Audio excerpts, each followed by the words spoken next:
இந்த தை திருநாளுக்கு நம்ம வந்து சக்கரை பொங்கல் பண்ண போகிறோம். அதுக்கான வீடியோ தாங்க இருக்குது. அதுக்காக ஒரு கப் அளவு நான் வந்துட்டு பச்சரிசி எடுத்திருக்கேன். இது வந்து நல்லா மாவு பச்சரிசியாக எடுத்துக்கோங்க. அப்போ தான் வந்து பொங்கல் வந்து நல்லா சாஃப்டாகவும் நல்லா டேஸ்டியாகவும் வரும். நம்ம எடுத்து வச்சுருக்க ஒரு கப் அளவு பச்சரிசியை ஒரு பவுலில் வந்து சேர்த்துக்கலாம். இது கூடவே நான் வந்துட்டு அரை கப் அளவு பச்சை பாசிப்பயிறு வந்து எடுத்திருக்கேங்க. நம்ம வந்து பாசிப்பருப்பு கூட வந்து சேர்த்து பொங்கல் பண்ணலாம். ஆனால் இந்த பச்சை பாசிப்பயிறு சேர்த்து நீங்கள் பொங்கல் பண்ணும்போது பொங்கலோட டேஸ்ட்டுமே வேறு லெவலில் இருக்கும். கண்டிப்பாக நீங்கள் ட்ரை பண்ணி பாருங்கள். உங்களுக்கு இந்த பொங்கல் ரொம்ப பிடிக்கும். இப்போது இந்த பச்சை பாசிப்பயிரை லைட்டாக நம்ம வந்து வறுத்துட்டு அதுக்கப்புறம் அரிசி கூட சேர்த்து ஊற வச்சுக்கலாம். இந்த பச்சை பாசிப்பயிரை ஒரு பேனில் போட்டு இதை வந்து நல்லா வறுத்துக்கோங்க. அடுப்பு வந்து மீடியம் ஃப்ளேமில் வச்சுட்டு லைட்டாக வறுத்துக்கலாம். இது வறுபடும் போது நல்ல ஒரு வாசனை வரும். அடுப்பை மீடியம் ஃப்ளேமில் வச்சுட்டு ஒரு 3 நிமிஷம் போல் இதை வந்து நல்லா வறுத்திங்க அப்படின்னா பாருங்கள், பச்சை பாசிப்பயிறு லைட்டாக கலர் சேஞ்ச் ஆகி வரும். அதே சமயம் நல்ல ஒரு வாசனை வரும். அந்த மாதிரி வந்துச்சு அப்படின்னாலே பச்சை பாசிப்பயிறு நல்லா வறுபட்டுருச்சு அப்படின்னு அர்த்தம். இந்த ஸ்டேஜில் அடுப்பை ஆஃப் பண்ணிவிட்டு இதை நம்ம எடுத்து வச்சுருக்க பச்சரிசி கூட சேர்த்துக்கலாம்.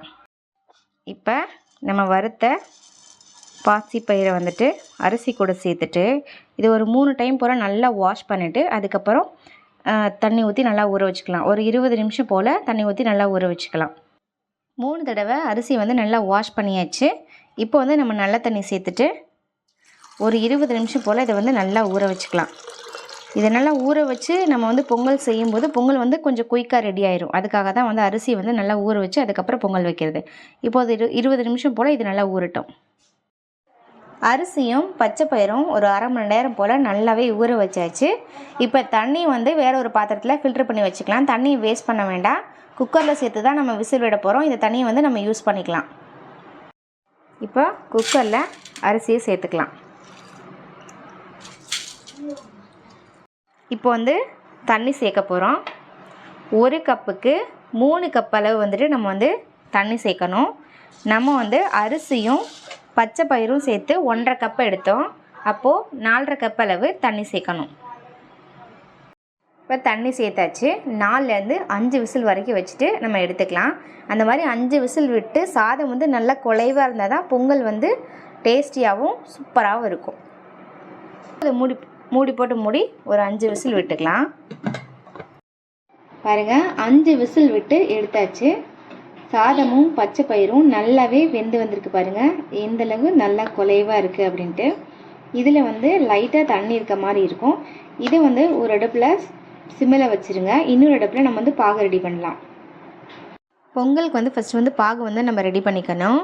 இப்போ வந்து பார்த்திங்கன்னா வெள்ளத்தில் வந்து மண் தூசி ஏதாவது இருக்கும் இல்லைங்களா, அதனால் வந்து பாகு காய்ச்சி ஊற்றுனீங்க அப்படின்னா மண் தூசியெல்லாம் ஃபில்ட்ரு பண்ணிவிட்டு நம்ம வந்து பொங்கலில் சேர்த்துக்கலாம்.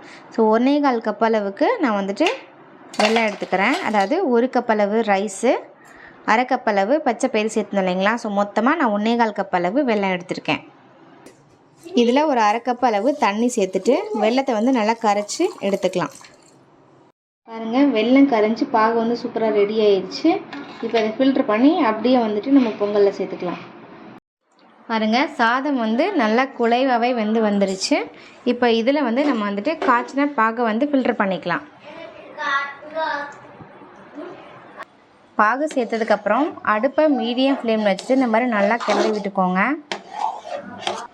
அடுப்பை மீடியம் ஃப்ளேம்லேயே வச்சுட்டு ஒரு 5 நிமிஷம் அதை வந்து நல்லா கிளறி விட்டுக்கோங்க. அடி பிடிச்சிடாமல் நல்லா கிளறி விட்டுக்கோங்க. பாருங்கள், இப்போ வந்து பொங்கல் வந்து கொஞ்சம் தண்ணி மாதிரி இருக்குது. இது வந்து லைட்டாக சுண்டி கொஞ்சம் கெட்டியாக வர அளவுக்கு நம்ம வந்து அடுப்பு மீடியம் ஃப்ளேமில் வச்சு இந்த மாதிரி நல்லா கிளறி விட்டுக்கலாம். பாருங்கள், அடுப்பு வந்து மீடியம் ஃப்ளேமில் வச்சுட்டு ஒரு 5 நிமிஷம் இந்த மாதிரி நல்லா கிளறி விட்டிங்கன்னா நல்லா இந்த டெக்ஸ்சரில் வரும். இந்த ஸ்டேஜில் அடுப்பு ஆஃப் பண்ணிடலாம். ரொம்பவும் தண்ணி சுண்டி போயிடுச்சு அப்படின்னா பொங்கல் வந்து நல்லா சாஃப்டாக இருக்காது ரொம்ப நேரத்துக்கு. அதுக்கப்புறம் ரொம்ப ட்ரையான மாதிரி இருக்கும். இந்த ஸ்டேஜில் எடுத்து வச்சிங்க அப்படின்னா உங்களுக்கு சாப்பிட்றதுக்கு கரெக்டாக இருக்கும். இதில் 1 ஸ்பூன் அளவு நெய் சேர்த்து கிளறி விட்டு அப்படியே எடுத்து வச்சிடலாம். ஒரு பேன் வச்சுக்கோங்க. அதில் 1/4 கப் அளவு நெய் சேர்த்துக்கோங்க. நெய் நல்லா சூடானதுக்கப்புறம் கொஞ்சமாக முந்திரி சேர்த்து அதையும் மீடியம் ஃப்ளேமில் வச்சு நல்லா வறுத்துக்கலாம். முந்திரி லைட்டாக வறுபட்டு வந்ததுக்கப்புறம் இதுலேயே வந்துட்டு ஒரு 4 ஏலக்காவையும் தட்டி சேர்த்துக்கலாம். இந்த மாதிரி நெய்யில் வறுத்து சேர்த்திங்க அப்படின்னா நல்ல மணமாக இருக்கும். அதுக்கப்புறம் ஒரு 1/2 கப் அளவு தேங்காவை நல்லா பொடியாக நறுக்கி எடுத்து வச்சுருக்கேன். பச்சை பாசிப்பயிறு பொங்கல் வச்சிங்க அப்படின்னா தேங்காய் கொஞ்சம் அதிகமாக சேர்த்துக்கோங்க. இந்த மாதிரி சேர்த்திங்க அப்படின்னா பொங்கல் சாப்பிட்றதுக்கு அவ்வளோ சூப்பராக இருக்கும்.